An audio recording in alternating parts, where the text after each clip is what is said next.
Hello, I'm Robert Kraig, Executive Director of Citizens National Wisconsin, and I'm here to talk to you today about the impact of Affordable Care Act, or Obamacare, on small businesses.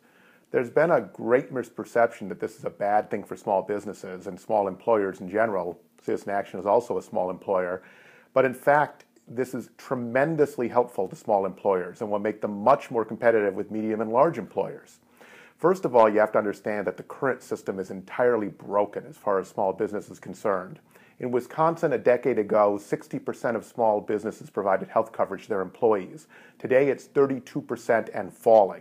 And the reason is not because small employers don't want to provide insurance to their employees. In fact, they lose their best employees to other businesses that can provide that coverage. The reason is they can't afford it.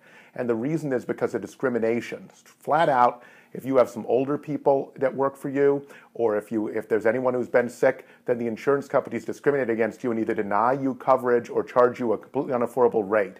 That's why small businesses are dropping health insurance in this system and why they can't afford it. So the Affordable Care Act actually does a lot to fix this problem. It creates a health insurance exchange, a marketplace where small businesses can buy good insurance for their employees, and where there cannot be discrimination based on who works for you, whether they're older, whether they've had any health conditions whatsoever. So that's a huge change. Now, at the same time, small employers are allowed to stay with their current coverage outside of the exchange. So this doesn't do anything, doesn't force you into the new marketplace. It provides a new option so that you can get insurance for yourself and for your employees. Secondly, what this law does is it provides very generous tax credits for small employers. And so if your salary range is below $50,000 on average, and you provide coverage where you pay more than 50% of the cost of healthcare to your employees, you get a 50% tax deduction. So that is a huge advantage to small businesses that does not go to larger businesses. In addition, small businesses are exempted from the responsibility provisions that require you to provide coverage.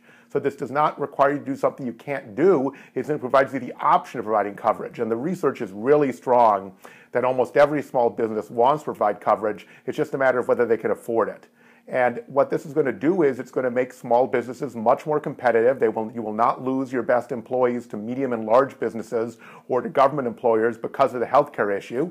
And in addition, it will allow more people to start small businesses, because a lot of reasons people do not leave their job to start it, to be entrepreneurs, is because they don't know how they get health care for themselves and their families. The Affordable Care Act solves that problem. So at the end of the day, this is incredibly good for small business. It'll create a lot more opportunity for them to help themselves and their employees have access to health care and to be competitive in the marketplace for the best employees and to grow and prosper. And so if you're a small business, you should be a very strong supporter of the Affordable Care Act, because much of it was tailored and designed for you to make it possible for small businesses to afford health coverage, which they can't afford today. So thank you very much, and remember, when you hear this information, that this law was actually designed to empower small businesses and give them more health care freedom. And that's something every small business owner should want, and every small employer should want, and would want to take advantage of. So thank you very much for your time.